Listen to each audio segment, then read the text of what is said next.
Hello प्यारे बच्चों, आज हमारा क्वेश्चन है page number 94 figure it out का क्वेश्चन नंबर 1 करेंगे। Find all the other angles inside the following rectangle. भाई हमारे पास रेक्टेंगल दे रखा, हमें इनके अंदर के सारे एंगल्स निकालने हैं। हमें ए एंगल दे रखा 30, ठीक है। ये हमारा ए बी सी डी हमारा क्या एक रेक्टेंगल है। हमें डायगोनल बेटे ये इसके बराबर दे रखा, ये इसके बराबर, तो डायगोनल क्या होता है इक्वल्स होते हैं, ठीक है। अब देखो अगर मैं हमारा एंगल ए दे रखा, अगर मैं ए ओ बी इसको देखो बेटा, अगर मैं ट्रायंगल ए ओ बी लूँ तो देखो इन ट्रायंगल, देखो एक रेक्टेंगल में एक ट्रायंगल बनना A O B, in triangle A O B देखो ज़रा। अब देखो बेटा ये जब ये और ये वाली साइड दोनों इक्वल दे रखे, भाई ये इसके बराबर ये इसके बराबर, तो चारों साइड इसके ये इक्वल हो जाएगी, ये दोनों साइड। तो हम कह सकते हैं कि ए ओ इक्वल हो जाएगा किसके, ओ बी के। अगर बेटे ए ओ इक्वल है तो इनके जो एंगल्स होंगे वो भी इक्वल होंगे, आइसोसेल ट्रायंगल बनता है, ठीक है। ये ए ओ बी क्या होगा, आइसोसेल ट्रायंगल होगा। क्यों होगा, क्योंकि इसकी दो साइड इक्वल है, तो ये एंगल भी हमारे क्या हो जाते हैं, इक्वल हो जाते हैं। तो भाई हम कह सकते हैं एंगल ए इक्वल टू क्या हो जाएगा, एंगल बी। भाई angle A equal to angle B क्यों होगा बेटा, ये एंगल ए और एंगल बी क्यों होगा, because angle opposite, angle opposite to equal side of triangle. भाई एक ट्रायंगल के अगर अपोजिट साइड हमारी इक्वल होती है तो उसके एंगल भी क्या हो जाते हैं, इक्वल हो जाते हैं। भाई angle A equal to angle B, तो एंगल बी भी हमारा क्या हो जाएगा बेटा, 30 हो जाएगा, क्योंकि एंगल ए क्या दे रखा, 30 दे रखा, तो एंगल बी भी हमारा 30 हो गया। तो ये वाला एंगल भी हमारा क्या हो गया, 30। इसको हमने बोला एंगल 1, ये भी 30 हो गया। अब देखो बेटा अगर हम बोल रहे कि ये एक लाइन हमारी डी सी लो, एक हमारी ए बी, ये हमारी ए बी, भाई ये ए बी है और ये डी सी, ये दोनों पहला लाइन है, और ये जो ए सी है ये ट्रांसवर्सल जा रही, इसको ट्रांसवर्सल लो बेटा। अगर ये एंगल है ना, ये वाला एंगल इसके बराबर होता है। क्यों होता है, कौन सा एंगल बन रहा है बेटा, अगर हमने ए बी पैरेलल होती डी सी के, ये कभी मिलेंगे नहीं, पैरेलल है, और ये हमारी ए सी क्या ट्रांसवर्सल है, भाई दो पॉइंट काटती जा रही है दोनों लाइन को। तो ये वाले जो एंगल अगर हम बोलेंगे 30, ये भी हमारा 30 हो जाएगा। तो हम इसको लेके चलते भाई एंगल, इसको 1 तो इसको 2 लेके चलते, एंगल 2 हमारा इक्वल हो जाएगा। भाई क्यों होगा, क्योंकि ये अल्टरनेट इंटीरियर एंगल है। तो हम कह सकते हैं angle A equal to angle 2। भाई क्यों इक्वल है, ये अल्टरनेट इंटीरियर एंगल है, ओके। ये कौन सा एंगल बनना है हमारा, अल्टरनेट इंटीरियर, तो ये हमारा एंगल 2 भी हमारा 30 आ गया, ओके। अब यहाँ से देखो बेटा ये भी तो है हमारा, भाई ये दोनों पैरेलल है, तो इसके अपोजिट ये इसके अल्टरनेट ये बन जाएगा। तो हम कह सकते हैं angle C equal to angle 3 ले लो, इसको हो जाएगा एंगल 3, ओरिजिन सेम हो जाएगा, क्या अल्टरनेट इंटीरियर एंगल, ओके।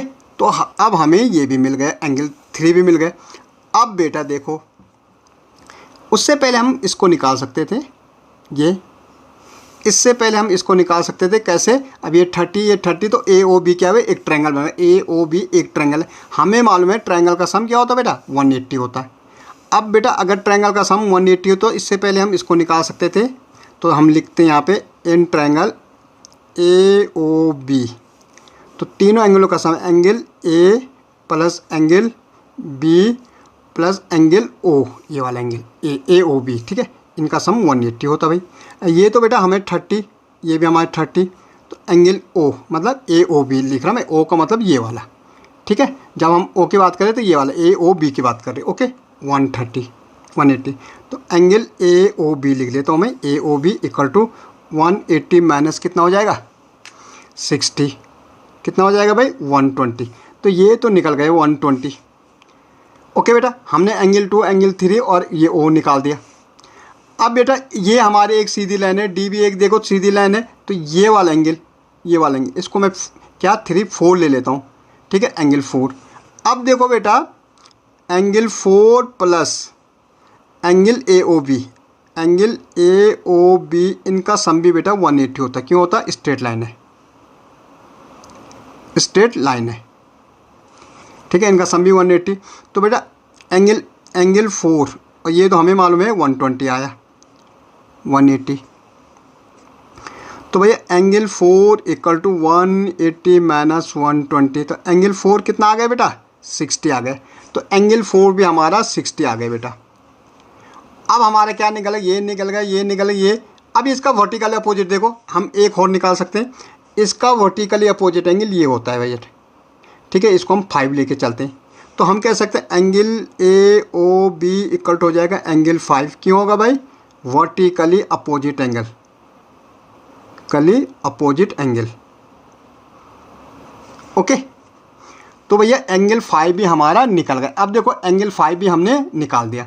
अब एंगल 4 का वर्टिकल अपोजिट हो जाएगा भाई एंगल 6 कर दो इसको। तो हम कह सकते हैं भाई एंगल 4 इक्वल टू एंगल 6, ये भी same reason, vertically opposite angle, vertically opposite angle, okay. तो भाई एंगल 6 भी हमारा क्या हो जाएगा, एंगल 4 हमारा कितना रहेगा 60, तो एंगल 6 भी 60 हो जाएगा। अब देखो बेटा हमारा बच्चा क्या क्या, अब हमारे ये सारे एंगल निकल गए, 2 निकल गए, 3 निकल गए, एक तो हमारा ये बचे रखा, ये क्या, ये इसको हम 7 लेके चलते हैं, 7। दूसरा हमारा ये बच रखा, इसको 8 लेके चलते हैं, ठीक है। तीसरा हमारा ये बच रखा, ये वाला, इसको 9 लेके चलते हैं, और इसको 10।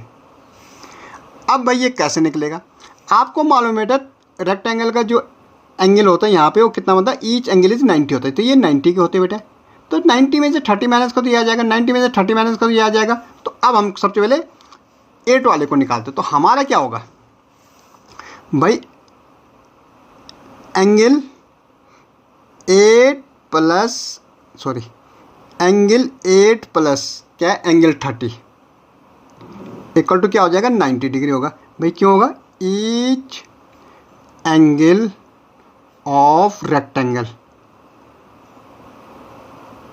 Is 90 degree. तो भैया एंगल 8 इक्वल टू कितना हो जाएगा 90 माइनस 30, कितना हो जाएगा एंगल 8 भाई, ये 60 हो जाएगा। ऐसे बेटा देखो एंगल 9 और 9 देखो, तो एंगल 9 प्लस 30, यहाँ सारे वैसे बन रहे 90, वही सेम रीजन। तो एंगल 9 इक्वल टू क्या हो जाएगा 90 माइनस 30, क्या हो जाएगा 60। भाई एंगल हमारा क्या है 10, एंगल 2 एंड 10 देखो, angle 2 plus angle 10 equal to भी क्या आ रहा 90 आएगा। भाई एंगल 2 तो हमारा 30 है, तो एंगल 10 कितना हो जाएगा बेटा, एंगल 10 90 माइनस 30 कितना हो जाएगा 60। Same reason, each angle of the rectangle इस कितना होता 90 होता। और एंगल 3 और 7, angle 3 plus angle 7 equal to क्या 90 है भाई। तो ये तो हमें मालूम है ये कितना है बेटा, ये तो हमें 30 पता है। तो एंगल 7 क्या हो जाएगा, तो एंगल 7 इक्वल टू क्या हो जाएगा, एंगल यहाँ पे एंगल 7 इक्वल टू 90 माइनस 30 क्या हो जाएगा 60 हो जाएगा, ओके। तो इस ढंग से हम निकाल सकते हैं। अगर आप देख रहा होगा बेटा तो देखो सिंपली हमने क्या किया, हमने जो एंगल्स निकाले थे, ओके, जो एंगल्स हमने निकाले थे वो सारे एंगल हमारे निकाल गए।